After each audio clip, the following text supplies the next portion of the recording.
¿Te acordás de la emoción de conseguir esa figurita que te faltaba para completar el álbum? Escuchar por primera vez ese cassette en tu Walkman, cruzar los dedos para que el último disquete no diera error justo al terminar de instalar tu videojuego o pasar media hora recorriendo los pasillos del videoclub. Si naciste en los 80 o 90 probablemente no extrañes esos objetos, pero sí extrañes lo que se sentía vivir esos momentos. Así que hoy te invito a viajar un ratito en el tiempo para recordar algunas de esas experiencias que marcaron nuestra infancia. Amigos, como siempre les digo, acompáñenme.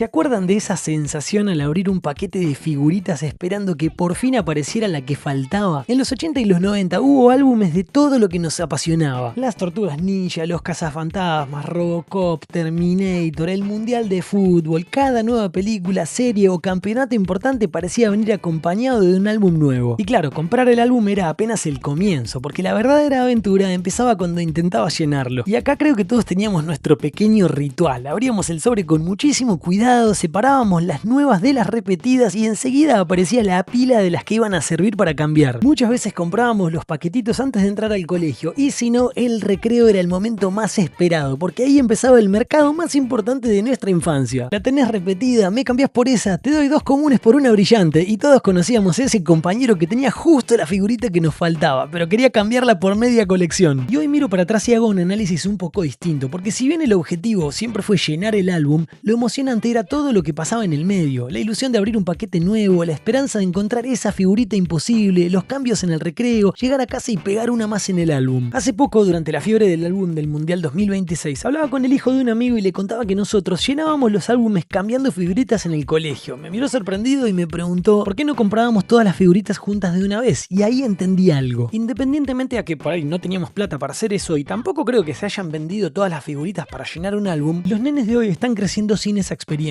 Porque para nosotros esto era aprender a tener paciencia, era negociar, era compartir, era ilusionarse cada vez que abríamos un paquete nuevo. Y cuando por fin conseguías esa última figurita, sentías simplemente que habías conquistado el mundo.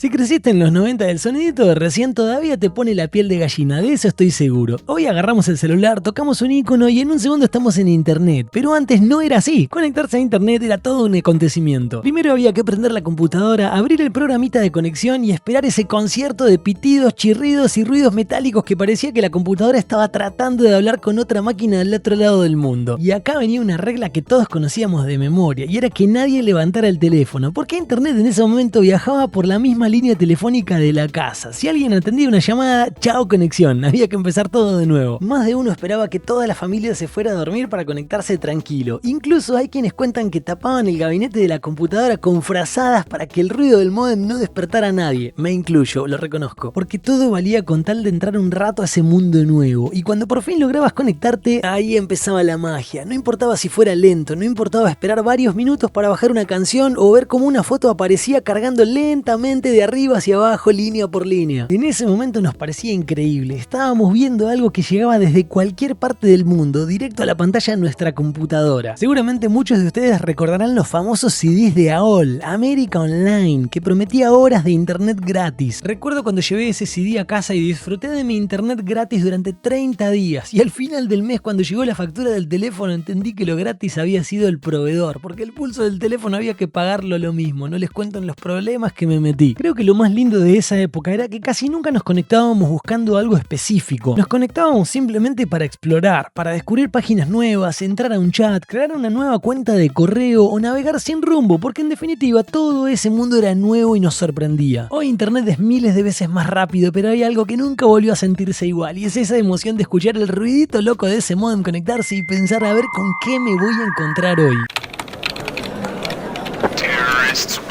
Y si no tenías internet en tu casa, había un lugar donde todos queríamos estar, los cibercafés. Estos aparecieron de un día para el otro y casi sin darnos cuenta se convirtieron en nuestro punto de encuentro. Aunque muchos los recordamos como un fenómeno de los primeros años del 2000, la realidad es que los cibercafés llegaron bastante antes. De hecho, el primero en Argentina abrió sus puertas a finales de 1995 en el barrio de Belgrano, con apenas 10 computadoras. En mi caso personal, la verdadera historia empezó unos años después, porque fue a principios de 2000 cuando descubrí esos lugares y como muchos de nosotros terminé pasando horas y horas ahí con mis amigos. Después del colegio muchos ni siquiera pasábamos por casa, íbamos directo al ciber. Lo primero que hacíamos era mirar si había alguna computadora libre, y si estaban todas ocupadas no quedaba otra que anotar nuestro nombre en una lista de espera y cruzar los dedos para que alguien terminara pronto. Pero la verdad es que muchas veces ni siquiera importaba esperar, porque el ciber era mucho más que un lugar con computadoras. Era donde nos juntábamos con amigos, conocíamos gente y pasábamos horas enteras descubriendo un mundo que todavía era completamente nuevo. Ahí pasamos horas con los chats de ICQ o ICQ, el Mirk, después el Messenger, tiempos hermosos. Alguna vez también entramos a alguna página prohibida, pero lo mejor fueron las LAN parties. Esos momentos en que jugabas con amigos o incluso desconocidos, Age of Empires, Quake, Counter-Strike, StarCraft. Me acuerdo cuando prometíamos jugar solamente una partida y de repente habían pasado 5 horas. Y había personajes que estaban en todos los cibercafés. El que se creía un experto y quería enseñarle a todos, el encargado que parecía que tenía el superpoder de decidir quién jugaba y quién esperaba, el que iba todos los días y parecía vivir ahí. Seguro en el ciber de tu barrio también estaban algunos de estos. Y acá me gusta comparar a los cibers con lo que en algún momento fueron los salones de arcades. Porque no sé si en todos, pero en muchos casos íbamos porque sabíamos que ahí nos íbamos a encontrar con alguien conocido. Era un lugar de reunión, nuestro punto de encuentro antes de que existieran las redes sociales. Y a medida que internet de banda ancha fue siendo más accesible, las computadoras empezaron a aparecer en todas las casas y poco a poco los cibercafés fueron desapareciendo. Pero los que vivimos en esa época sabemos que no era solamente un negocio donde alquilabas una computadora. Este era un lugar donde pasábamos algunas de las mejores tardes o incluso noches de nuestra adolescencia. Con mis amigos generalmente rentábamos el cibercafé los viernes a las 11 de la noche hasta el sábado a las 10 de la mañana en la galería Nasmi Lomas de Zamora, Buenos Aires, Argentina. ¿Y vos también hacías cosas así con tus amigos?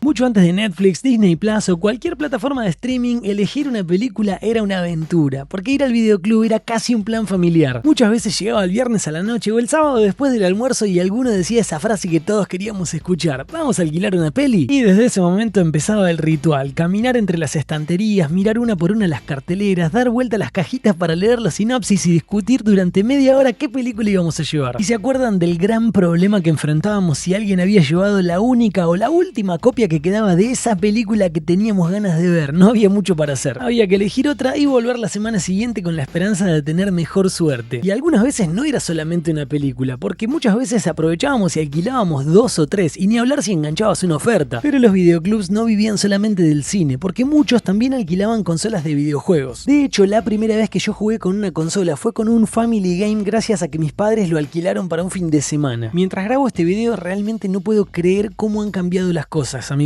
Y si eras afortunado y ya eras propietario de una consola, bueno, ahí empezaba otro ritual. Y ahora hablamos de volver al videoclub para elegir qué videojuego ibas a llevar rentado por el fin de semana. Mirábamos las cajitas, nos dejábamos llevar por la portada, podíamos hablar con el dueño del videoclub, que generalmente era nuestro experto de confianza, y cruzábamos los dedos para que ese juego que querías todavía estuviera disponible. Porque al igual que pasaba con las películas, muchas veces había una sola copia, y si alguien se la había llevado antes, no quedaba otra que elegir otro juego y volver a intentarlo una semana siguiente. Y había videoclubs de todo tipo. Estaba el videoclub de barrio, ese donde el dueño ya te conocía, sabía qué películas te gustaban y hasta te recomendaba alguna novedad. Y si un fin de semana te olvidabas de devolver la película, muchas veces te decía: no te preocupes, tráemela mañana. Había una relación mucho más cercana. Y después estaban los gigantes como Blockbuster. Ahí los pasillos eran interminables, muchísimas más películas para elegir, videojuegos, estrenos por todos lados, y hasta podías llevarte los pochoclos, los caramelos, alguna gaseosa para completar la noche de películas. Comentario totalmente personal, yo creo que el videoclub de barrio te hacía sentir como en casa. De todas maneras, esto no es para ver cuál era mejor que el otro, sino en cuál coleccionaste más recuerdos. No importaba cuál fuera, lo importante era salir de ahí con una bolsa en la mano, una película o un videojuego lista para disfrutar, y la sensación de que el fin de semana recién empezaba.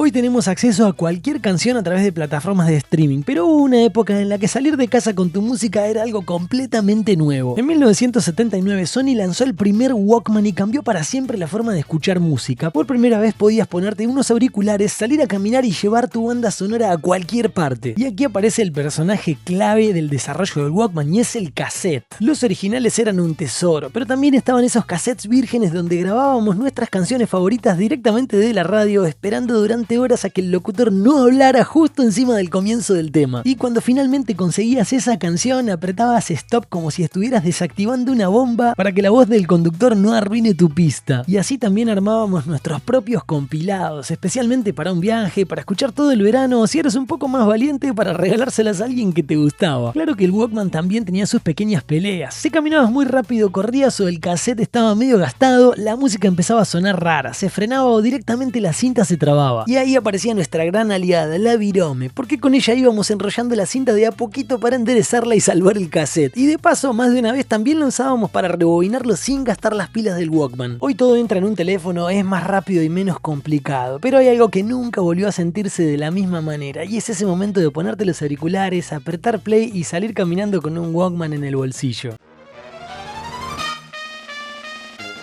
Y si había un momento sagrado en nuestra infancia, era el sábado a la mañana, porque no hacía falta que sonara el despertador. Ese día nos levantábamos solos. Después de una semana de clases, por fin había llegado el momento que esperamos durante días, prender la tele y mirar nuestros dibujitos animados. Y claro que cada casa tenía su propia historia. Si tenías televisor, probablemente te sentabas bien temprano frente de la pantalla con una taza de chocolatada, unas galletitas o lo que hubiera para desayunar. Algunos tenían televisión por cable, otros apenas podían ver los canales de aire y hacer magia con la sintonía fina. Ese fui yo durante muchos años. Hay quienes miraban los dibujos en un televisor a color y otros los disfrutaban en blanco y negro, pero la emoción era exactamente la misma. Eso sí, nuestras mamás siempre aparecían con las mismas advertencias. No te sientes tan cerca del televisor que te vas a quedar ciego. Recuerdo mirar a Denver el dinosaurio, los halcones galácticos, Tondar el bárbaro, el Capitán Planeta, los cazafantasmas, una lista enorme de dibujos impresionantes. Y esto seguía el lunes cuando volvíamos al colegio. En el recreo empezábamos con la misma pregunta. ¿Viste el capítulo del sábado? Y todos sabíamos exactamente de qué estaban hablando. Y después llegaba el mediodía, la programación cambiaba y nosotros salíamos a jugar con nuestros amigos. Pero esas primeras horas del sábado, esas eran mágicas. En el mundo de hoy todo es mucho más accesible. Podemos ver cualquier dibujo o lo que sea que querramos a cualquier hora. Pero justamente por eso nunca volvimos a sentir esa emoción de esperar toda una semana para que llegara por fin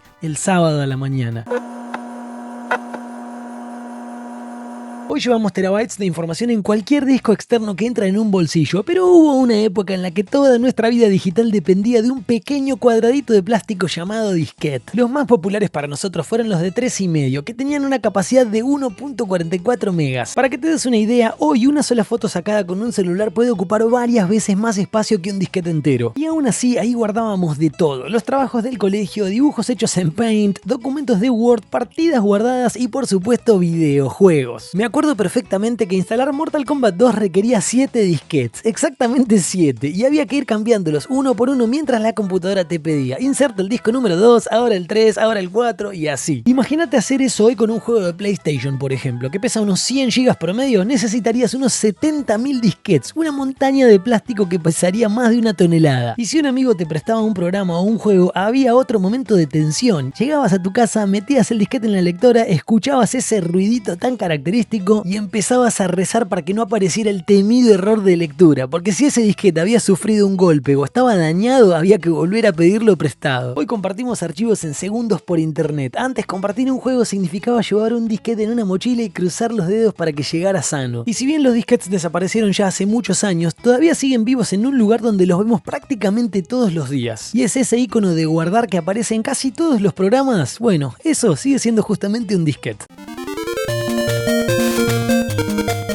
Mucho antes de que existieran los videojuegos donde cada decisión cambiaba la historia, ya existían los libros que hacían exactamente eso. Los libros de Elige tu propia aventura. Estos llegaron a finales de los años 70 y en los 80 y 90 conquistaron a millones de chicos en todo el mundo. La idea era revolucionaria. El protagonista no era un personaje, sino que eras vos. Llegabas al final de la página y aparecía el gran planteo. Si decidís entrar a la cueva, pasá a la página 42. Si preferís escapar por el bosque, pasá a la página 18. Y de repente toda la historia cambiaba. Claro que todos decíamos que aceptábamos las consecuencias de nuestras decisiones, pero seamos sinceros, ¿quién no dejaba un dedo escondido en la página anterior para volver atrás cuando se elegía el camino equivocado? Y cuando terminabas el libro no se terminaba nada, lo abrías de nuevo para tomar decisiones diferentes, descubrir caminos nuevos y encontrar todos los finales posibles. Al menos eso me gustaba a mí. Estos libros fueron una enorme fuente de entretenimiento y la verdad es que algo especial tenían, porque no estabas leyendo una aventura de otra persona, estabas viviendo la tuya. Qué increíble, ¿no? Porque muchísimas de estas cosas ya desaparecieron hace años. Los videoclubs cerraron, los Walkman quedaron guardados en algún cajón retro por ahí, los disquetes dejaron de existir y ya casi nadie vuelve a empezar un libro para descubrir un nuevo final. Pero aunque todo eso haya cambiado para algunos de nosotros, cuando todavía escuchamos ese sonidito del modem dial-up, encontramos un VHS o de repente un floppy disk, creo que por un instante volvemos a tener 10 años. Y ahí mi reflexión personal es que eso puede ser lo más lindo de la nostalgia, porque no se trata de vivir en el pasado, sino de recordar esos momentos o actividades que nos hicieron felices y que todavía hoy nos siguen sacando sonrisas. Como a mí cada vez que veo estos álbumes de figuritas o me encuentro con estas películas en VHS. Pero bueno amigos, si este video los hizo viajar un ratito en el tiempo, regálenme un like, suscríbanse al canal, inviten a que gente se sume para que esta comunidad siga creciendo. Déjame en los comentarios cuál de todos estos recuerdos fue el que más te identificó, el que más te gustó, qué más podemos agregar en próximos videos, y solo me queda decirle gracias si llegaron hasta aquí. Mi nombre es Damián, esto es El Cajón Retro y nos vemos la próxima.